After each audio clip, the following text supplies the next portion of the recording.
welcome back to Poddy Talk, the podcast where we shit talk ourselves. I'm Jac.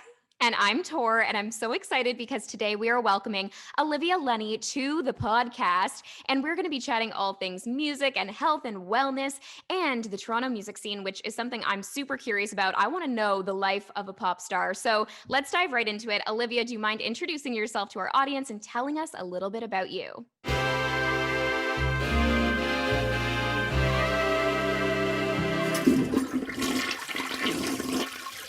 I'm so pumped to talk, but my name's Olivia Lunny. I'm 22 years old. I'm actually from Winnipeg, Manitoba, but I have been in Toronto for a little while now, kind of going back and forth. I've been writing music since I was about 12 years old.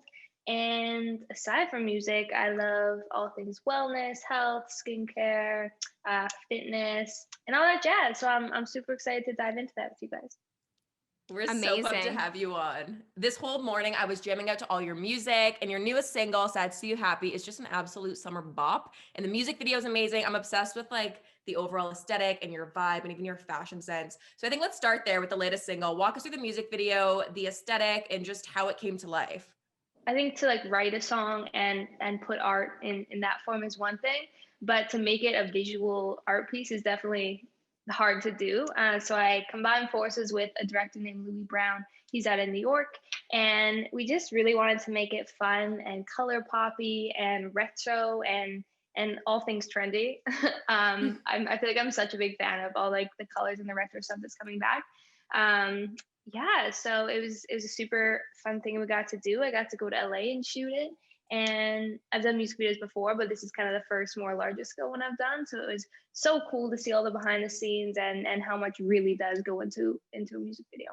Yeah, that's awesome. I was just watching it this morning too, and I was wondering maybe where you shot because I saw the palm trees and I was thinking, lucky girl if she was shooting in California. Totally. But what I also was wondering, to your point about like the retro vibe and the really sort of like jazzy, bold colors that were styled in the music video, how much of that is your creative direction and how much of that is like, the creative team and the stylists behind the scenes?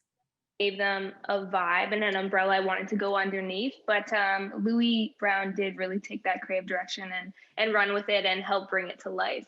Last minute, he decided he wanted to shoot on film, which I was all for, and I'm just I'm just pumped with how the end product kind of came out. Definitely worth all of the moving parts. Absolutely. My boyfriend is a cinematographer and he always wants to shoot on film. I feel like it has that gritty, like authentic vibe that, especially for music videos, like it makes such a big difference. And that was totally noticeable in the final product. So I'm so stoked for you and the new single. And that's so exciting. Yeah, it's so good. So everyone listening, go check it out. It will be your summer bop for sure. But before we chat all about the things currently going on in your life, I think we need to kind of take it back to the actual beginning and kind of where you were first introduced to the world, which was at the launch. So can you walk us through what that process was like and when it was like literally being launched on national television? It's just crazy to see kind of the TV and like the movie world. It's wild how much goes on behind the scenes, but definitely a chaotic experience. It's super positive, but just so much going on at all times. And the show happens in 2 days, so you're thrown into that. And me being from Winnipeg is kind of like small town girl meets big city national television, and they like took my guitar away so I had to perform. It was crazy, but I think I just grew so much from that experience, and I definitely am the person I am today because of that. I went into the show kind of really shy and like hesitant. Now I just feel like I have this confidence, both in like my artistry and just me being like a young. I feel like I really got that from the show. I was actually watching your audition tape this morning, and I couldn't help but notice that you chose to sing Justin Bieber. I would love to know maybe why you. Yeah. Is it a love for him that you chose that song, or was it more like a vocal choice? Like I know as a performer, like an audition song can literally like make or break the moment. Like it really does matter what you choose. So how did you land on that song, and were you happy that you chose that song? Happy I chose it, and obviously the mentors really liked it too. Absolutely. I love Justin Bieber, believer at heart since I was like 12 years old, so that played a big role. But also I fell in love with his acoustic version he did however many years ago, maybe like 10 years ago. I'm getting old. And that's like one of the first songs my dad taught me to play and cover on guitar. So I was just super comfortable with it, and I wanted Cool. to kind of stay in my lane, keep it safe going into audition. So, but I worked out. Absolutely. There's something so amazing about kind of just like jumping in the deep end full force and like you were saying, small town girl to then the next day in 2 days being this huge television star. And there is something kind of amazing because you just are forced to kind of create that confidence, whether it's real, fake, whatever, you just have no choice but to thrive. I'm curious, how did it even kind of come to life in the sense that did you see that they were kind of casting for a show? Did you submit an audition? How do you go from in your small town bedroom to literally being flown out and doing all of that? Just on email, I think it was A&R for the show. They're like, hey, we like your vibe. We strongly encourage you to audition. And that's definitely something I never would have done. Again, kept it really safe, play like folk songs on guitar. Yeah. But you were posting those online at the time. I released Oh, okay. an EP, and my friend was like a videographer. So he just shot some really minimal music video of me like walking on the street at night. So they had come across that video on YouTube. And yeah, I sent in my audition tape, and then within a month, they're like, "You want me to come to Toronto and go through the whole filming process?" And of course, it's so weird because you can't tell anybody. Obviously, my parents, because I was living with them at the time. But just so wacky, amazing, but just like it's a bit of a mind F. Thinking back The to power of the internet. Sometimes I do think though, like, because I've had moments like that too. Like, there's so many NDAs, you can't tell anyone. But then I think, like, oh, maybe that's the beauty of it. Like, it finally allows you to have something that's just yours for a little while before you have to share it. Was it like a huge launch party? Like, once you actually got to share this with your friends and wider family? In town. Yeah, so how it works, so you film the show, I believe is in October, and then by I think February 20th was my episode air date, so I had to wait all that time, and then be in Toronto and pretend that I wasn't really in Toronto, and then the show came out, and then the next day was like a full press day. I think I did like 28 interviews, all in person, back when COVID was a thing. Yeah. And it was nuts. It was so crazy. Wow. How do you kind of dive into the world of press without even yeah, you 0 to 100, you had no experience in that. Do you get media trained overnight? Like, how does it work? You get thrust into the world so quickly. We did have 1 day of media training. And then, I mean, you learn as you go, right? Just like anything. So I learned certain interviews. I'm like, hey, I touch my hair so much, or like your foot's wobbling. I'm like, hey, definitely mental note not to do that. But again, I think because it all happened so fast, I just felt that inner growth so much. So it's a very cool experience. Oh, that's really awesome. exciting. This definitely is Poddy talk, and we like to kind of highlight those like low moments or the more embarrassing moments because we like to keep it real. So I know you were saying like touching your hair, your whatever, you watch back your interviews and you're like, okay, noted, I'm not going to do that next time. What other kind of embarrassing moments do you feel like you kind of had to stumble through and learn just through experience? I grew up and I would always perform like just hunched over behind a guitar. So I didn't have that guitar for the final performance, and it was in front of a live audience. And I was just petrified. I was so scared that I'm like, what to do with my hands? Yeah. Like I felt so awkward. And then on top of that, I think I had some really questionable hairstyle. I decided to slick back my hair. And like usually you like leave the ends kind of flowy. So it's like a wet look. This is just full back gel, rock hard. Like a solid unit of hair. Yeah. So definitely regrettable hairstyle choice. And then just being on national television was a vibe. It was terrifying. But so was it your choice to kind of pull back from the guitar, or when you went for your audition in person, they were like, hey, by the way, when you're auditioning, we're going to not let you use your guitar? Like, was that a split second decision, or were you aware going into it that your comfort, the guitar was not going to be accessible to you? I definitely knew, because I've watched like American Idol, The Voice, all those things, and they always ask like sing without the guitar. So I mentally prepped for that. So day of, I decided to do my second song without the guitar, but I hadn't really prepped it. So I kind of just threw myself into that, but I'm happy I did, because maybe that contributed to why they ended up choosing me. But that's so true. Yeah, it's hard because I feel like, I mean, I don't play guitar, so I've never like leaned on an instrument, but I can imagine that feels like second skin by that point. Like it's kind of your like, like, I don't know, how do you do it without it? But that's very true. Like I think setting the tone and being bold and not leaning on it is probably the way to go. Do you find in your new current music and maybe upcoming music, maybe you can hint to us, is there a lot more like acoustic stuff coming our way? more pop if that's possible.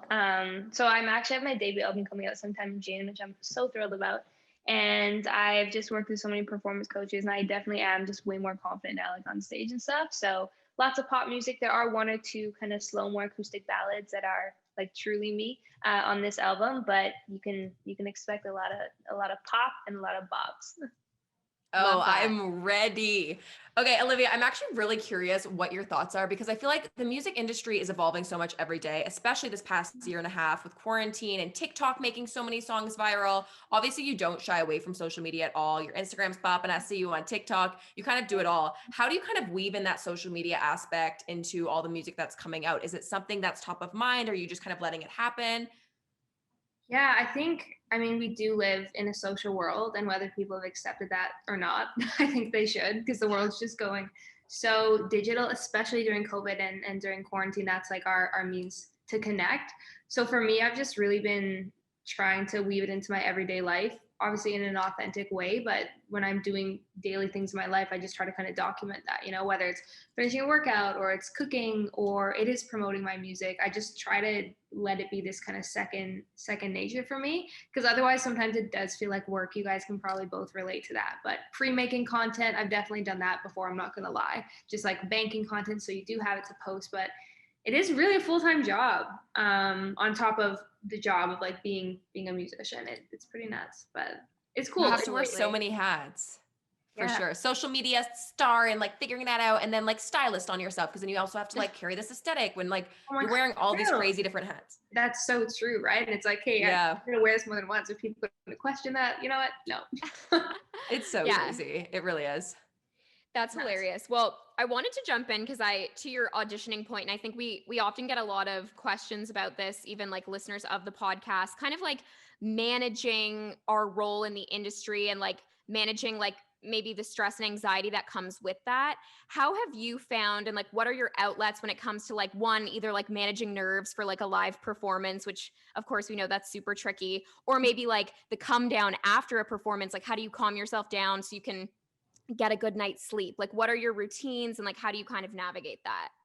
Yeah, so it's interesting you asked, because I feel like during this whole past year, when I was removed from, I guess, any like social interaction, like all of us, I really adopted some habits that I'm excited to take into the performance world and stuff like that, like meditation. It's completely changed my life. I meditate like twice a day, and it's just made me so mentally clear and able to just think properly and view emotions as like outside things versus this internal, probably something hippie, but no, it's true. No, I love it. Yeah, so definitely meditation, and then breath work or as well. There's so many different methods you can do, and even just like you Google or YouTube different ways to like help calm anxiety. There's so much out there, so I've just been really exploring different means of, I guess, mindfulness. Of course, yeah. What does a typical day look like for you? Obviously, kind of to our point, like how do you be a social media star and a pop star and wear all these hats? Like when you wake up in the morning, is it like music first, or is it, how do you approach the day? Yeah, so I've definitely, when I am home, I have traveled a little bit through COVID, which has been great. But I definitely have a pretty strict routine for the most part. I wake up and I love to get my like 45-minute workout in right in the morning. Okay, wait, what are your workouts? What are you doing? Because I saw on your Instagram, you're just like having sweat sessions on the daily. Like, tell me about your routine. Yeah, so I mean, when COVID's not happening, Barry's, I love Barry's boot camp, and I feel like you've seen. Oh my God, same. Before, maybe because you kind of looked familiar. Yes, I used to go there for like 2 years straight, and I also eat their smoothies all the time. Yeah, me too. Okay, so I've definitely seen you there. Maybe we have met before in another life. Yeah. Or run beside each other on the treadmill. Yeah. Yeah, so like some virtual Barry stuff. We got a Peloton here at my brother's place, so I've just been like Pelotoning all the time. It's so amazing. Nice. And yeah, just lots of like HIIT workouts, booty band workouts. I just like to mix it up because I mean, it can kind of get boring just waking up like for a year doing the same thing. But that's the first thing. Workout is done. Okay, noted. Yeah, so workout, and then I like to make myself like a really healthy smoothie or juice. I love like celery juice and all that fun jazz. And then usually if I have some like meetings or like stuff like this, that usually happens in the afternoon. And then if I do my makeup on and I look semi-presentable, then I'll try to kind of make some content that same day.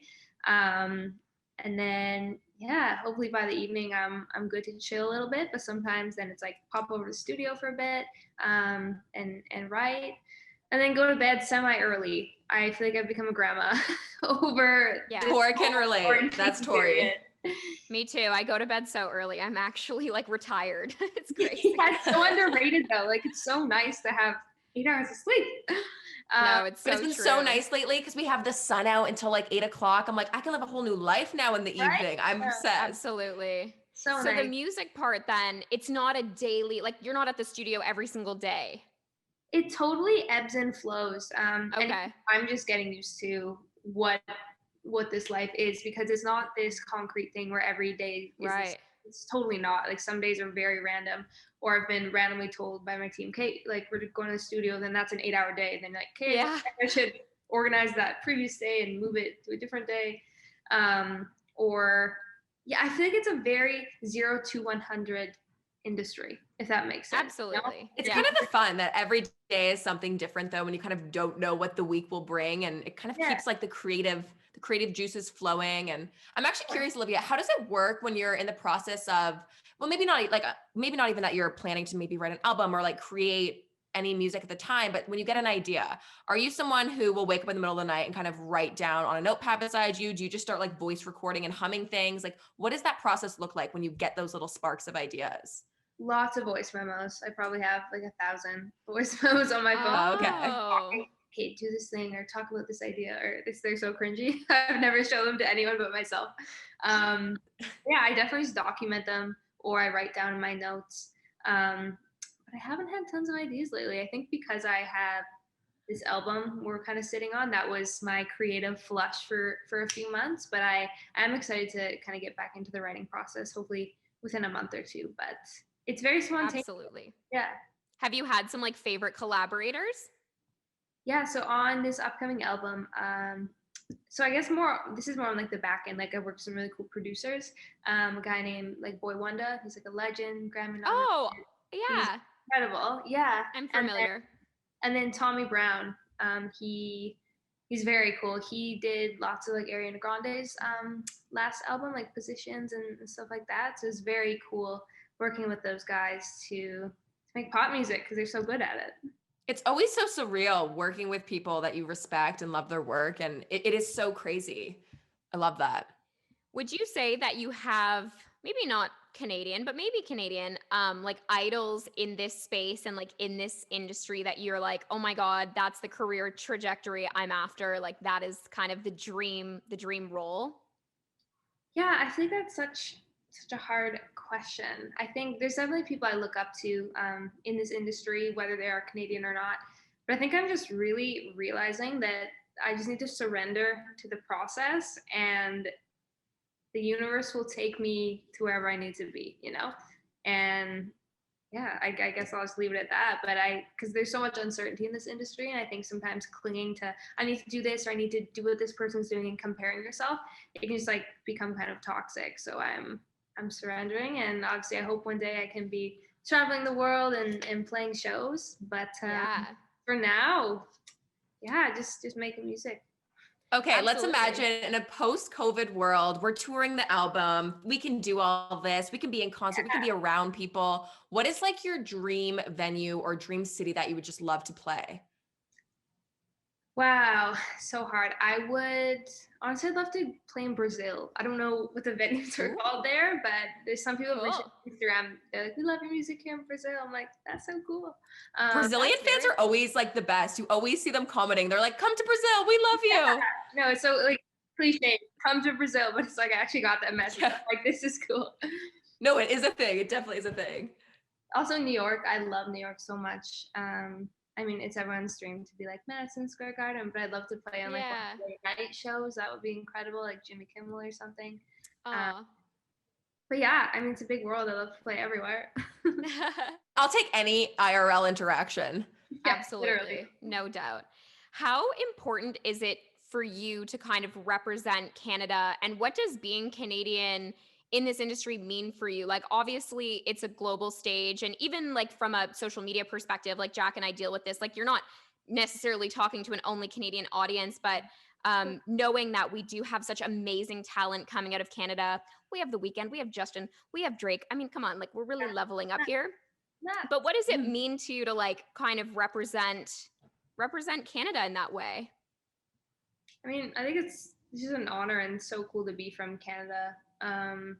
It's really inspiring seeing so many artists being so successful coming from here. And over quarantine, I had the opportunity to be on a track like the Lean On Me cover. So it was just like a bunch of artists from Michael Bublé, Justin Bieber, like Tyler Shaw, all these people. So cool. So that was really cool. And I mean, a very humbling experience, obviously. You see all these people who are so successful. I'm like, goals. Well, you audition Justin Bieber as your song, and then you're right on a track with him. Like crazy. Yeah, crazy. Didn't get to meet him. I wish. But yeah, so it's just a really cool thing. And I'm just really proud to be Canadian. And I think you guys can probably relate it, especially even being in Toronto and stuff. There's so much amazing music coming out from here. So I'm just excited to hopefully be one of those people. Absolutely. I feel like one of the common things is that like we always leave. Like we always just end up in LA or New York. And I'm like, no, we need to keep our Canadian talent here. Yeah, totally. No, I think, I mean, I've fallen in love with Toronto since I just have started coming here so much. I think Toronto one day I would love to have a home base, but then it is obviously so nice to do LA and New York and stuff like that. But in a world where we can travel, I think Toronto's still just like a perfect home base. It really is. It really is. Okay, so we touched on a little bit of kind of some embarrassing moments, but I always love to kind of chat about like misconceptions about your job or your life. And I think it's so easy for people to see, oh my God, she turned into the star overnight, went on the launch. Now she has this album coming out. And people are just so quick to kind of chalk it up to this huge glamorous thing. Obviously, we know that isn't the case every single day. So what is the biggest misconception that you think people just have wrong about being an artist and a songwriter? Yeah, like I think you said it yourself, the whole kind of glitz and glam aspect to it all. Obviously, it's so fun that we get to play with makeup and we get to like do music videos and do all this really fun, incredible creative stuff. But there is this whole other side of it where sometimes it almost feels like a 9 to 5, you know, like you're sitting, you're doing all this admin work, you're like doing emails, and there's a very kind of normal business component to it all. I think especially in my case, I'm super involved in my team and on our label side, we have our own label. So there's just lots of actual, not that the glitz and glam isn't work. That is work in its own way, but there's lots of kind of elbow grease that does go into kind of trying to manufacture this brand and this image and this career. For sure. I saw on your Instagram too, you had a really cool photo of when you were signing your Universal Music Canada deal. Tell me about that. Was that just like absolutely surreal? Like that is what everyone I feel like works toward, and Universal is the most well-known label globally. Like how insane was that? So insane. Yeah. So incredible. And I mean, they've just given me so much support, even just off this first single. So I'm just super pumped to be a part of the Universal family. They're so amazing.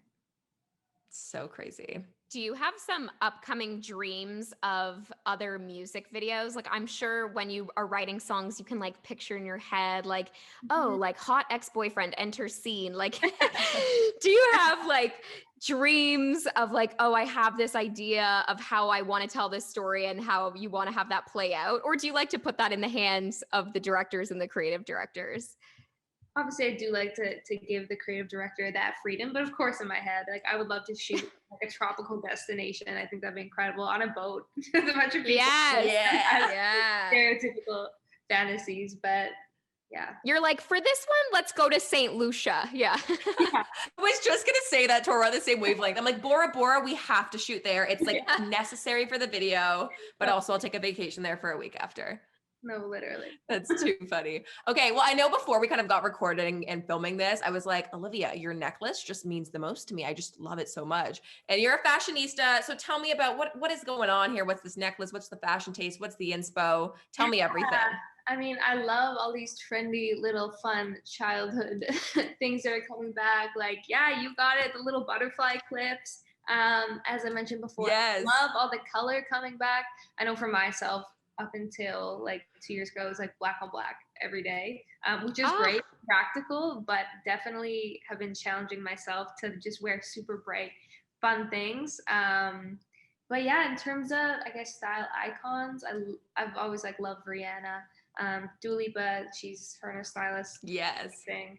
They do such a good Grammys job. outfit. Yeah. It's so bedazzled. good. Yeah, that's definitely So pretty. And the makeup. I know. I loved it. I love Bella Hadid. I love how it's just so like effortless, but it also looks insanely amazing all the time. Put together. Yeah. Yeah, and then Style by Maeve, I think her name. Yes. Yeah. Stylist. Yeah, so I think just fusing together like comfy but stylish, and obviously still trying to add my own flair to it. But I would happily take any of those closets. Those are all good ones for sure. Oh my God, I know.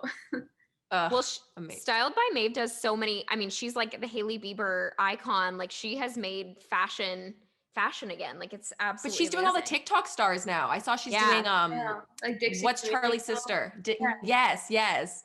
And Hailey was on her show. It's just like all of the worlds are merging with social media and like it's crazy. It's been so crazy to watch over the past year and a half. So insane. The amount of people even getting like record deals and popping off music wise from TikTok, that's like a whole other game too, which that is so true. So insane. You like turn on the radio and I'm like, am I in my TikTok app? You're like, oh no, this is just the radio top 10 chart now. Like it's so informing what goes on there. So crazy. So crazy. I'm curious when you're writing songs, because I don't know a ton about the music industry, but when you have those like 15 to 30 second clips that would then live on TikTok, is that like an idea beforehand? Like, are you ideating and strategizing like, oh, this could be like a perfect little TikTok dance would moment? look good to that. Yeah. Right? So definitely, I think that is a huge thing that has been happening lately in my own music. I don't necessarily do that because as much as everyone would love a song to pop off on TikTok, I do think that is a whole just other realm. And you could write a song, like you sit in a session, okay, we want to write a TikTok song. I'm sure you could manufacture one. But I think I just like to avoid the whole manufacture element. You know, I want to keep it just really me. And if it happens to be catchy and gets played on TikTok, I would not complain. But I just I'm not mad about it. Yeah. But just ideally making music that I don't know that feels good, that sounds good, and has an element of depth, like lyrically, because I'm a songwriter. So that's for sure. Exactly. I feel like the internet can tell too. When you try to make, whether it's a song to go viral on TikTok or you try to make a YouTube video pop off or like whatever, it's like the internet can tell when you're trying and it just doesn't work. So you can never, even if you could follow the perfect formula, the internet doesn't always respect that. So it's true. Like you can try as much as you want, but there's no point because it will pop off what is genuine and what makes sense. And the waves are changing every single week. So it's so crazy. Yeah. I can't imagine trying to navigate all that. Totally. You were saying in your the launch audition that you focus a lot on like heartbreak and like love stories when it comes to writing songs, and all of the judges had a good laugh saying, haha, well, you can make a lot of money doing that. And I thought that was funny. But has that approach changed for you over the last few years, or has it gotten more intense as you've gotten older and maybe had like more serious relationships? Yeah, so it's ironic. I feel like I haven't actually had any heartbreak in like the past few years, which is new for me. It's nice learning to love this self-love, independent woman. For sure. But there are definitely some songs on this upcoming album, or Sad to See You Happy, that stem from, I guess, inspiration, like a past relationship, or in general, just relationships in general. Because I mean, that's, I think, a huge connecting factor in music. And I know that I've found my favorite songs like in the midst of a breakup, and then you just like listen to repeat. But I've definitely written some happy songs too, which I'm talking about, because it's kind of hard to write happy songs sometimes, I find. So yeah, there's some happy songs on this upcoming album. I love that. Okay, well, I'm glad. I feel like it's so easy to hear like the trope of, well, I need to be sad or have a heartbreak or have this horrible thing going on for me to create my art. But I think that can be the case, but it doesn't always need to be true. And I'm glad that you're doing your meditation. You're keeping that all in check. And I'm glad we've got some happy bops on this one. Totally. Yeah. I think we need some positivity in this world. It's so crazy. And I mean, social media too, as amazing as it is, there's this whole kind of other side of it, like comparison, and it's just this crazy place. So we need some good vibes 2021. Goodbye, toxicity. We talk about like that a lot on this podcast, just kind of the idea that like obviously social media is a highlight reel and it's not real life necessarily. Have you, obviously, like you kind of were behind the scenes and then now you've like skyrocketed into the spotlight. Do you think that has been hard to manage, like maybe like having more comments or just like, managing the trolls that live on social media? Like, how have you dealt with that, knowing that it did kind of happen really quickly for you? I mean, yeah, there's always gonna be negativity and hate, and I just think it's ironic that people who end up commenting that are like they have like one follower, or they're like hiding behind some ghost account, and have let some No, or their bio says live, laugh, love, spreading kindness only, and like it's those people, and you're like, what? I know. So ridiculous. So true. And yeah, I've definitely gotten a little bit of hate. I don't want to lie and say I've gotten tons, but it is interesting to see like the more sponsored ads you do, and then the more your music kind of slowly starts progressing, what comes with that is like those kind of negative comments. Or on TikTok, people like, "Why? You're ugly," or it's like, I'm like, it's just so absurd. Like, how could anyone ever comment that? But I mean, we're not the first people to experience that on a bigger scale. I just can't imagine. That huge celebrities dealing with these trolls all the time. So I know. You just have to take it with a grain of salt, as hard as that is. Because I've let some comments really upset me for a day. I'm like, what the hell? Like, why am I? This is ridiculous. These people are not within my circle, and it's like at the end of the day, that's really all you can care about. Is like that inner circle and people who you respect. Absolutely. It's like true. It still sucks though. I hate it. Immediate delete and block. Goodbye. Yeah. But then sometimes engaging, I find if you like actually reply, call it out, then it almost just like makes it more of a moment. So I'm like, do you ever acknowledge? Do you just delete? Is blocking what they want? I'm like, sometimes I don't even know. I don't know. On TikTok, unless I don't know how to use the app, which is very likely, but I don't think you can delete comments on TikTok, can you? Oh yeah, I delete everyone's comments when they're rude. I'm like, goodbye. Someone says one rude thing, block. Yeah, I block them. I'm like, oh, you clearly don't belong on my platform. Good day. That's so funny. Learn something new. We'll teach you after this. Don't worry. Don't worry. I also am convinced that I have met you at Barry's or something now that I know, and I recognize you, and I was like, where do I know you from? But then I think someone says like, well, Barry's smoothie. I think yes. Yeah, no, I actually have been making berry smoothies because I just like need my fix. So I just Googled their recipe. Have you found the protein powder that they use? Because that's the one ingredient that I can't find. Like I feel like I use my own and it's different. Because theirs is very specific. The vegan protein is like to taste. I don't know what it is. I use this one. It's like from Genuine Health. It's like this vanilla vegan protein, but the Vega one I really like too, but I don't know their secret. So I'm just doing a mock smoothie recipe. It's like a faux version. I just stole the recipe from Jacqueline, so.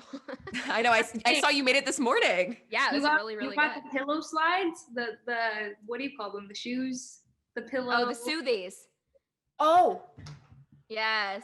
So what is the verdict? Because I've almost ordered those like 12 times. I get the TikTok ad every like soothies, or what are they called? Yeah, soothies. Yes. Yeah. Okay. So Tori hates them. Allie also apparently was influenced by them. So I'm just happy that I'm contributing to the soothies movement. I saw them also. Some other person talked about them and I instantly impulse purchased them. And now I have like 5 pairs. I bought them for my mom and they're just like so ugly, but so comfy. And I kind of love them. And you just need them, Olivia. That's all I got to say. Easy ones like a year ago, kind of. So it's like. No, they totally are knockoffs. Fashion. Yes.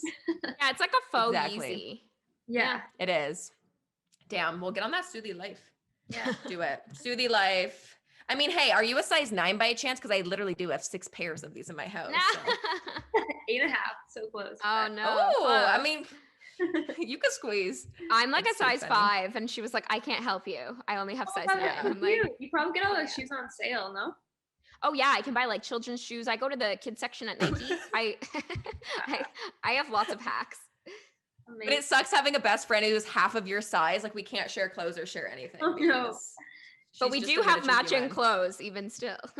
Yeah, I was going to comment on that. So coordinated. Love it. Yeah, we're coordinated in every episode. Oh, it's really a lot. We're slowly running out. How long have you guys been doing this podcast? 2 years. Good for you. Almost 2 years. Yeah. I know. I almost forgot 2 years. It really feels like time has flown by us. Oh, Paul. We love Paul. Well, actually, Tor is a huge fan too. We like went to like all of their shows here in Toronto, but Allie was the best and helped set that up. And I was just like, how do I talk right now? Like I'm trying to put on my cool hosting as he is he as cool as he? Yeah, he was and He's vibes. very chill, very cool. But it helped me though, because I definitely he was one of those people that I would fangirl about. And I was like, okay, Jacqueline, just be a professional host like normal. It's any other interview that you do. But it did help humanize him in a positive way. So I feel like I'm less chaotic now that I'm like, oh, I understand. You are a human. But no, he was lovely. It was great. And Allie, shout out to you. Well, we met him at his concert and he was like, you girls need a TV show. And we were like, Paul, we have a podcast. You should listen to our podcast. Like, we were like so weird. Like, plug. yeah, I think he thought we were crazy. It was so weird. Something was not normal. That was not like okay. 4 times. I love Lainey. Yeah. So No, before that interview, I was like, I'm not going to acknowledge that. I just pretended that You're didn't like, hey, happen. who are you again? No, I'm kidding. Yeah, I'm like, and your name is Paul? Okay. That's too funny. Okay, well, Olivia, I feel like you're going to kind of like this next segment of the podcast. We do it every single episode. It's like a little gratitude game, and it's called Roses and Thorns. We didn't make it up. I'm sure you've maybe heard of it before. It's kind of like a highs and lows game. Oh, okay, amazing. It's like a very camp counselor game. So it's kind of like a little reflection. And we do one thorn, which is one negative thing from the day to just kind of say it and get it off your chest. It can be something trivial. It can be like, I spilled my coffee on my white shirt this morning. Or it can be like, this is the worst day of my life. It could be as ever big or small as you want. And then we do 2 roses. We do 2 good things to outweigh the one bad thing. And again, it can be small, it can be big, something from the last 24 hours. And then we do 1 rosebud, which is one thing we're kind of looking forward to in the short term. And it's just like a cute little camp game. So are you game to play it and do a little rose and thorn? Cute. I love Okay, it. perfect. Yeah. Should I go first, or do you Okay, well, go first? I mean, if you want to take the reins, you can, but we're more than happy to. Your call. I'll let one of you guys go first, so I can. Okay. Oh, do you want me to Tor, go? are you Jack? feeling it? I will. Yeah, go. this is you, boo boo. All right. So the thorn of the day, I had my like 20th COVID test of the week. I'm working on a production right now, and I love that all the testing is happening, but it's just the penetration of the nose has been happening a lot. So that has been a negative. That will be my thorn. Rose though is obviously that I'm working. Love it. So I will happily be on set, and I'm so excited. And then another rose is that Jacqueline made me a little what would you call this? Phone charm, baby. Phone charm. Come on. Okay. She made me a phone charm, which is which is so cute. Olivia, I can make you one. We'll talk after. Okay, true. Yes. Yeah, mine is like super hilarious. So love that. And then a rosebud. I'm so excited for our audience to hear this episode, Olivia. This was like so enlightening and so cool. We haven't really had anyone in the music industry. I don't think, maybe I'm speaking too soon, but I don't think we've had a ton about the music industry on the podcast. So this is just like amazing. And you're right in tone with like everything we love, like fitness and health and all the vibes. So it's just been a pleasure having you. And we're just big fans, truly. Yeah. Thanks, guys. Well, likewise. We segue. I'll go next. Start with the thorn, right? Thorn. Yeah, thorn first. Honestly, I started my mornings like scrolling through social media, and I've been trying not to do that because sometimes it just puts you in a weird headspace. So I did catch myself doing the whole comparison thing. So that was a thorn. I guess the rose was I like went for Peloton. I did my workout, and I felt really, really good after. And then honestly, just talking to you guys again, this has been so great. It's so nice to connect with other like-minded individuals. And then what was that? Rosebud. Something you're looking forward to. Okay. I'm definitely looking forward to my next single that is coming up in a few weeks. Ooh, so excited. We'll be on the lookout. I love that. That's amazing. Okay, so let me think. Roses and thorns. Okay, so I have actually a big thorn, and this has been happening to me over the last few days. I don't know what is wrong. Have you guys heard of the thing that like terrible things happen in threes? Yes. Yeah. Okay, so this is so dumb, but I've been now getting increasingly more angry each time it happens. So I have a little medicine cabinet in my bathroom that has all my products and like beauty stuff and skincare, whatever. And I will say it is overstuffed. So that could maybe be the problem, that it's overflowing.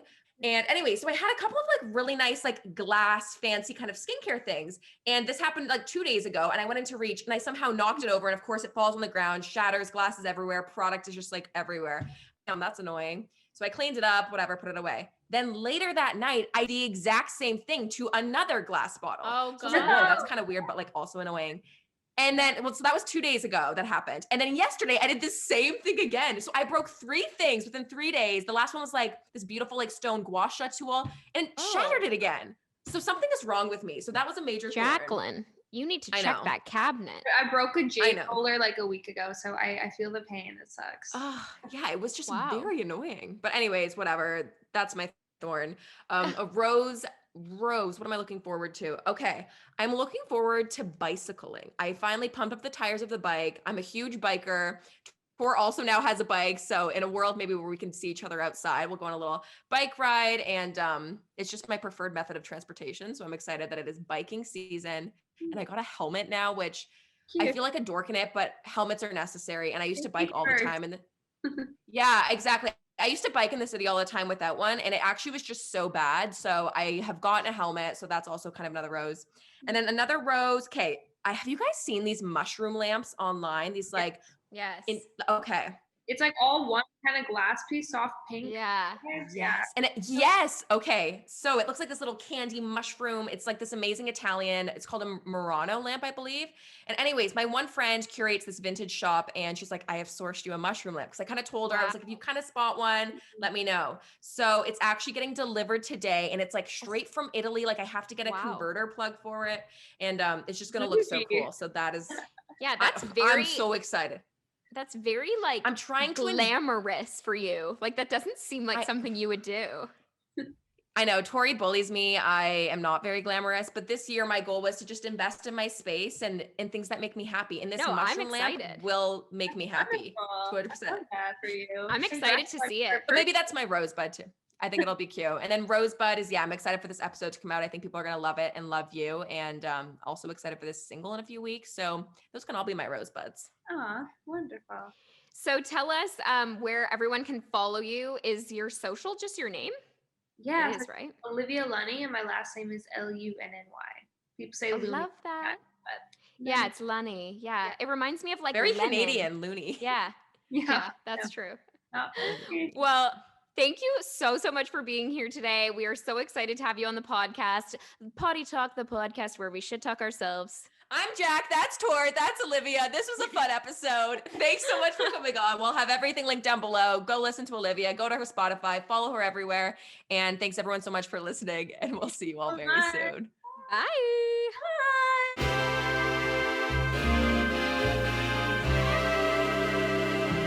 Bye.